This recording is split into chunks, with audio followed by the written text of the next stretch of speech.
खुलुमबाय स्टुडियोआव दं आं राजीव बसुमतारी। भारत सरकारा गारि सालायगिरि बिथांमोननि थाखाय थामहिनबा गारि ड्राइभारफोरनि थाखाय मोनसे गोख्रों नेमखान्थि खाना होनायखौ बे समाव नुना मोननाय जादों, जेराव आथिखालाव माखासे गारि सालायगिरिफोरनि थाखाय जाब्रबथायनि गेजेरजों गोबां जिउ खोमानो गोनां जायो।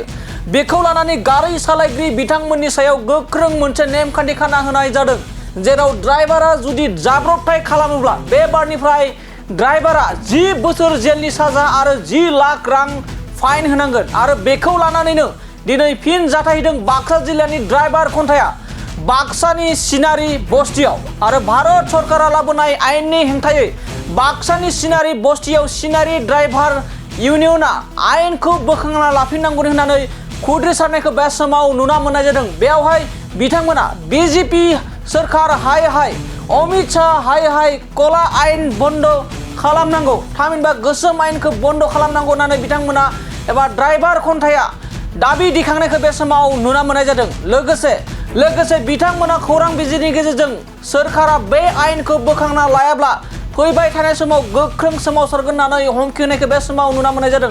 बे समाव नोंथांमोननि गेजेराव फिन फोरमायबावदि भारत सरकारा थामहिनबा भारत सरकारनिफ्राय ड्राइभार थामहिनबा गारि सालायग्रा बिथांमोननि सायाव मोनसे गोख्रों नेमखान्थि लाना फैनाय जादों। आरो बेनो जाहैबाय, जाय ड्राइभार बिथांमोना जुदि जाब्रबथाय खालामो अब्लानिया बिथांमोननि सायावहा 10 लाख रां फाइन खालामना होनाय जादों। लोगोसे 10 लाख रां बिथांमोननि सायाव जुरिमाना खालामनाय जागोन। लोगोसे जुरिमानाजों लोगोसे 10 बोसोर जेल जानांगोन बे आयेनखौ लाबोनाय जादों। आरो बेखौ लानानैनो बाक्सा जिल्लानि माखासे ड्राइभार खन्थाफोरा खौसे जानानै बिथांमोना सोमावसारनायखौ बे समाव नुना मोननाय जादों। आरो लोगोसे बीजेपी सरकारखौ हाय हाय बुंदों। लोगोसे बे आरो गोसोम आयेनखौ थाबैनो बोखांना लायाब्ला अब्लानिया फैबाय थानाय समाव गोख्रों आरोबाव बेबायदि सोमावसारगोन होननानै बिथांमोना खौरांनि गेजेरजों गोख्रों दाबि खालामदों। बेखायनो बिथांमोना खावलायदों, जाहाथे हादरनि नखर मन्त्रि अमित शाह बिथांखौ खावलायदों जे थाबैनो बे आयेनखौ बोखांना लाफिननांगौ होननानै बिथांमोना खावलायदों।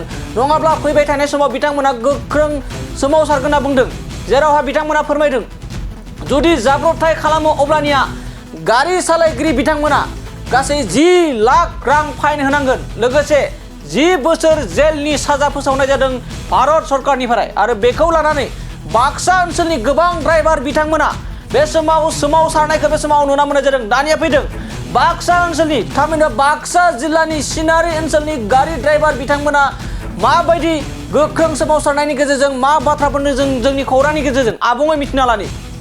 खौसे जाबाय जोङो दा खौसे जानाया बेनो, जिथु अमित शाह जिथु सारा जिथु जोंनि ड्राइभारफोरनि थाखाय जिथु बिरुद्दि खामानि मावनो थांगासिनो दङ, बिनि थाखाय जोङो दिनै गोख्रों राहा लानाय जादों जोंनि ड्राइभार खन्थाया। गतिके जोंनि बे दाबिखौ जाहाथे मानिनानै लायो। आरो जोङो गारिखौ सालायनानै आजिखालि फ्रायनो मालिकफ्राबो जोंनि बे जुदि लकेल एरियायाव दरमाखौनो होनो हाला, जोङो हाजिरा सिस्टेमसो गारि सालायो। गारिया सोलिबासो फैसा, गारि सोलियाबा फैसा गैला।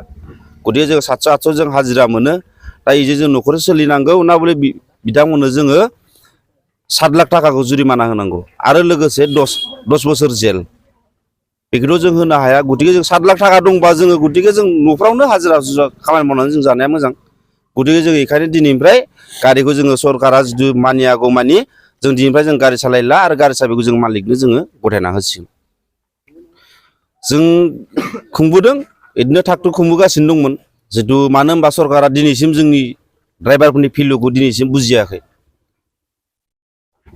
दा बेखौथ' जों मिथिला गावसोरसो मा बिथोराव मा सानदों, खिन्थु जोंनि नुनायावथ' दा जोङो ड्राइभारफ्रा जेबो फुलखौनो मावाखै। मानो होनबा जोङो फुल मावाखैबाबो जों फुल मावाबो जोङो ड्राइभारफ्रा ओरैनोबाबो पाब्लिकनि सिङाव जों गाज्रिखा। गतिके सरकाराबो जोंखौ दा जाबसिनबावदों। मा दायनि थाखाय जाबसिनदों दा बिथांमोना बेखौ फोरमायाखै जोंनो। अब्ला नोंथांमोना दिनैनिफ्राय गारि सालायनायखौ बन्द खालामसिगोन? दिनैनिफ्राय जोंनि गारि सालायनाया बन्द आरो साबिया मालिकनि आखायाव आरो जों न' फारसे थांसिगोन। जों नोंथांमोना मा मावनानै जागोन?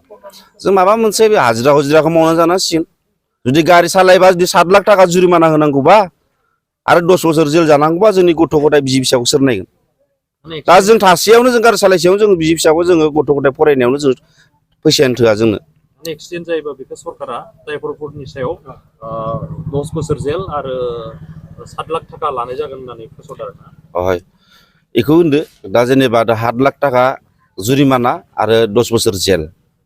जुदि बायसान्स जुदि गारिया खारबाय थानाय रानिं समावनो जुदि टायार गोदानानो थुमनो ब्रास जानानै जुदि गारिया जुदि एक्सिडेन्ट जाहैयोबा बेखौबोथ' जों जेल होनो हाया ड्राइभार जाहैबाय मेचिन बुस्थु जों बेखौ रिस्क लानो हाया सासे ड्राइभारा एक्सिडेन्ट खालामा सोरखौबा सासेखौ फुख्रेमनो होना फुख्रेमा बायसान्सआव सैमा फिसाखौबो जों बासायनो थांनो नागिरो सैमा फिसाखौ बासायनायावबो जुदि मानसिया जुदि थाङोब्ला बोरमा मासे जुदि फुथारनानै जुदि जोंनि मानसिया जुदि खथि जायोब्ला बोरमा मालिकाथ' जोंनो खथिपुरनखौ जोंनो होआ खिन्थु बिथांमोननो जों बोरमा मालिकनो जों खथिपुरनखौ जों होनांगौ जायो बेखौथ' सरकारा जोंनो ड्राइभारनो आयेन दाना होआखै